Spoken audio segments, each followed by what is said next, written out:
الحمد لله الذي أبدع الأفلاك الأراضين،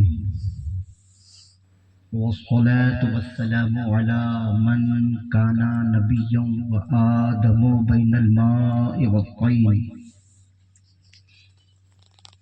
وعلى آله وأصحابه وأزواجه وذرياته وأهل بيته أجمعين. أما بعد، فأعوذ بالله من الشيطان الرجيم. بسم الله الرحمن الرحيم.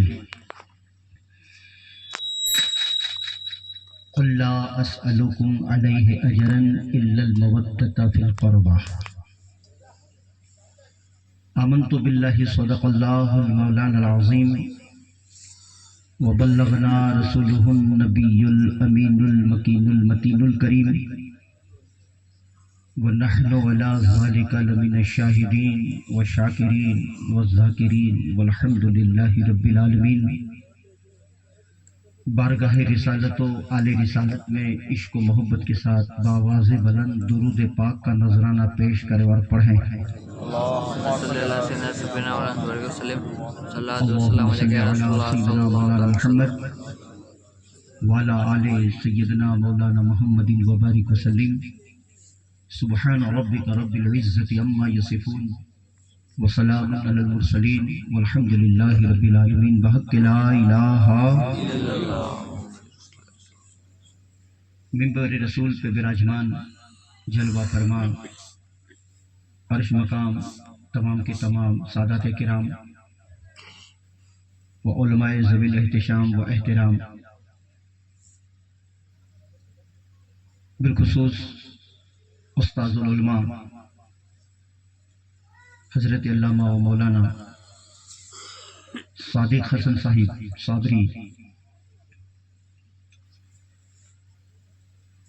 بالخصوص ناظم جلسہ حضرت علامہ مولانا عبد القادر صاحب،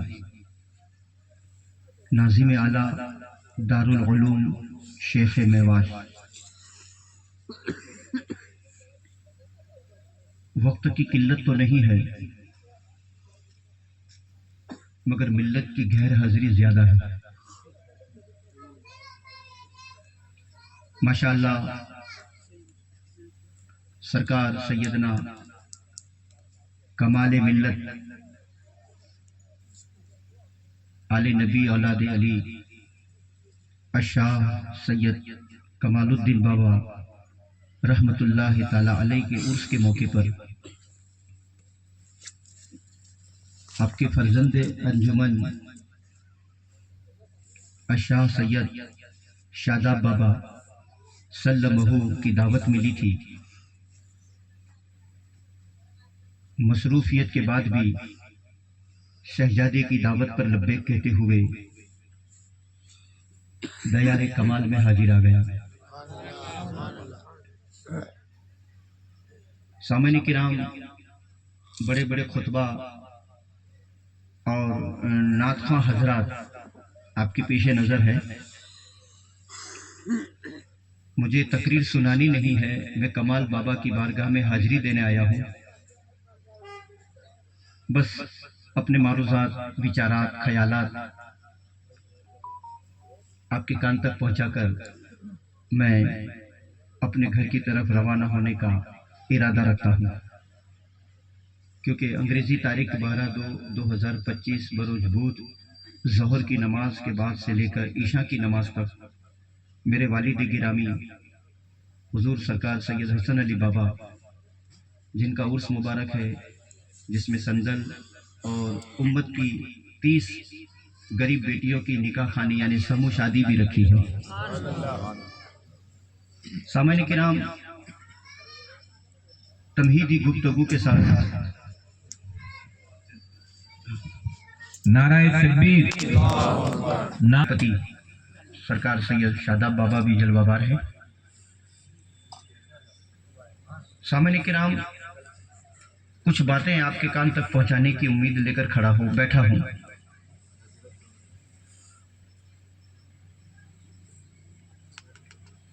ایک اللہ کے ولی یا پیروں مریدوں کے پیر جب دنیا سے جاتے ہیں، ان کے وارثین یا ان کے خلفاء یا ان کے مریدین سال میں ایک مرتبہ عرس رکھتے ہیں۔ یہ بات کو سمجھانے کے لیے میں آپ کو مسجد لے چلوں، مکہ لے چلوں اور رمضان میں لے چلوں، مچل کر بولو، ایسے خاموش بیٹھیں گے تو نہیں چلے گا، کیونکہ ابھی ٹھنڈی کی آپ فکر مت کریں، صبح میں آپ کو پھر گرمی لینی ہے، کیونکہ ٹیمپریچر دن بدن بڑھتا جا رہا ہے۔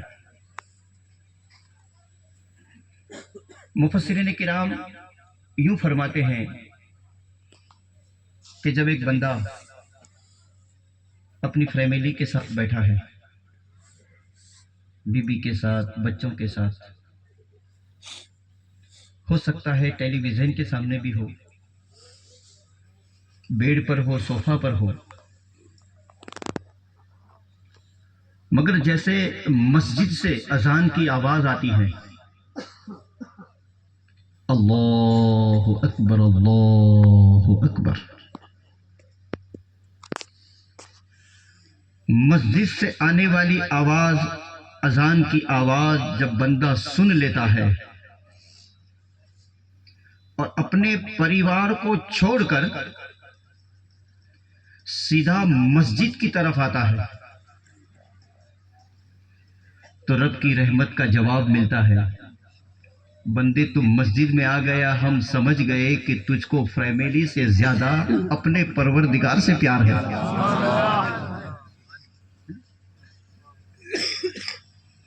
اسی طرح دولت بڑی پیاری ہے، آپ کو دولت بڑی محفوظ جگہ پر آپ رکھتے ہیں، جس دولت سے آپ کو پیار ہے، اس دولت سے 40واں حصہ آپ نے نکالا، جس کو شریعت زکوٰۃ کہتی ہے۔ جو بھی آپ کی زکوٰۃ نکلتی، دولت سے پیار کرنے والا جو 40واں حصہ زکوٰۃ کا نکال دیتا ہے تو رب کی رحمت کا جواب ملتا ہے، اے بندے تو پاس ہو گیا، تجھ کو دولت سے زیادہ تیرے پروردگار سے پیار ہے۔ اب کچھ لوگوں کو گاؤں سے، گھر سے، محلے سے بھی پیار ہوتا ہے، چھوڑنے کا نام نہیں لیتے، نہیں مجھ کو نہیں آنا، آپ چلیں، آپ جائیے، اللہ رب العزت نے حج کے لیے بلایا ہے۔ دیکھیے ابھی تو حج بہت آسان ہو چکی ہے، مگر صدیوں پہلے حج بڑی مشکل تھی، بحری جہاز سے جانا پڑتا تھا، اسٹیمر سے جانا پڑتا تھا، پیدل چلنا پڑتا تھا، سواریوں پر جانا پڑتا تھا۔ جیسے ہی حج کے لیے بندہ روانہ ہوا، اللہ کی رحمت نے جواب دیا، اے میرے بندے تجھ کو تیرے گاؤں سے میرا گاؤں بہت پسند ہے، مکہ اللہ کا شہر ہے۔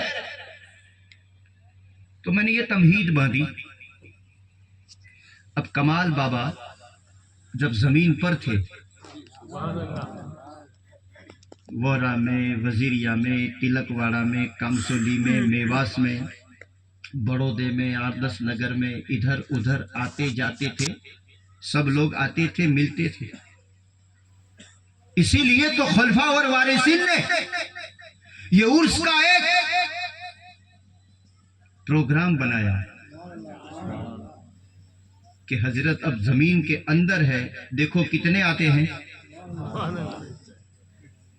آئے تو بہت، مگر یہ کمال والے سب کمال ہی نہیں تھے، اتنا رش تھا، اتنی بھیڑ تھی، اتنے لوگ آئے کہ سیکیورٹی رکھنی پڑی، بھائی آگے گاڑی لے کے مت چلو۔ لوگ آستانے کے قریب ارد گرد ہزاروں کی تعداد میں لوگ آئے ہیں۔ سامعین کرام، آپ آئے، یہ کمال کی بات نہیں ہے، آپ آئے اور میلاد مصطفیٰ چھوڑ کر چلے گئے، علماء کرام کی باتوں کو سنے بغیر چلے گئے۔ آج بھی کمال بابا کی قبر سے آواز آتی ہے، اے میرے ماننے والے، تو میرا نہیں ہے، دال پلاؤ والا تھا، تو کھا کے چلا گیا، یہ جتنے بیٹھے ہیں یہ سب کے سب کمال والے ہیں۔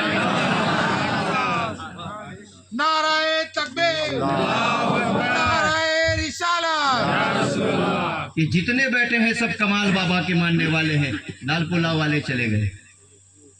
سامعین کرام، ان چوکھٹ کو، ان بارگاہ کو ہلکا نہ سمجھے، کیونکہ کمال بابا کی سب سے بڑی کرامت یہ ہے کہ آپ علی کے بیٹے ہیں۔ اگر میں جملہ یوں کہہ دوں، کون کمال بابا، کسے کہتے ہیں کمال بابا، تو میواس کے مسلمانوں سنو، کمال بابا اس کو کہتے ہیں جس میں علی کا خون ہو، فاطمہ کا دودھ ہو، مصطفیٰ کا نور ہو۔ اور سنو، یہ بات سنیں، دیکھیے، آپ پڑھ لکھ کر، داڑھی رکھ کے، امامہ سجا کے، ٹوپی پہن کر، پڑھ کے لکھ کے عابد زاہد بن سکتے ہیں، مگر بعض علماء فرماتے ہیں کہ اگر آپ کے پاس عشق رسول اور عشق آل رسول نہیں، آپ پڑھ لکھ کر اچھے انسان بن سکتے ہیں، کامل مومن نہیں بن سکتے۔ اس لیے کامل مومن بننے کے لیے مصطفیٰ کا عشق چاہیے، مصطفیٰ کے نواسوں کا پیار چاہیے۔ کیا تمہیں یہ حدیث پاک معلوم نہیں؟ احرام باندھا ہے، روزہ ہے، طواف کر رہے ہیں، مطاف میں ہیں، مگر اہل بیت کا بغض اگر آپ کے دل میں ہے، یہ تمام چیزیں آپ کے پاس ہے، پھر بھی آپ جہنم میں جائیں گے۔ جنت میں لے جانے والی طاقت کا نام ہے عشق رسول اور عشق آل رسول۔ تم کو اتہاس یاد نہیں، یاد دلا دوں۔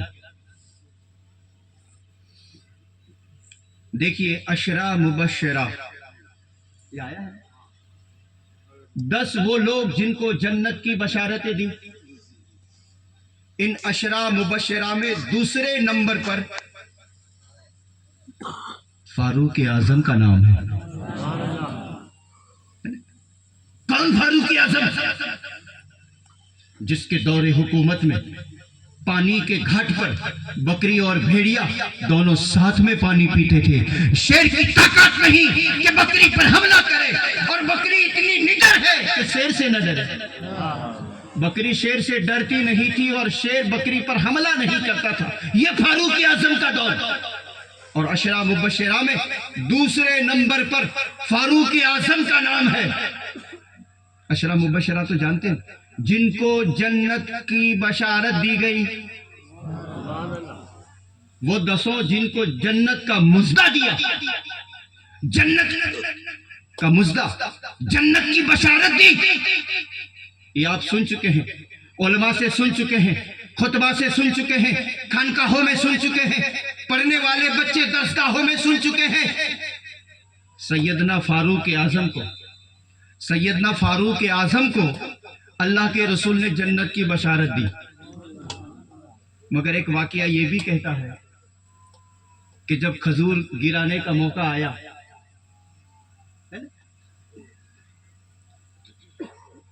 تو امام حسن نے یوں کہا تھا فاروق اعظم کے بیٹے سے کہ تو غلام، تیرا باپ غلام، تو غلام، تیرا باپ غلام، امیر المومنین ہے، 22 لاکھ مربع کلومیٹر پر جن کی حکومت ہے۔ ارے حد تو یہ ہے، مصطفیٰ جان رحمت جب بھی صحابہ کو دیکھتے تھے تو مسکراتے تھے۔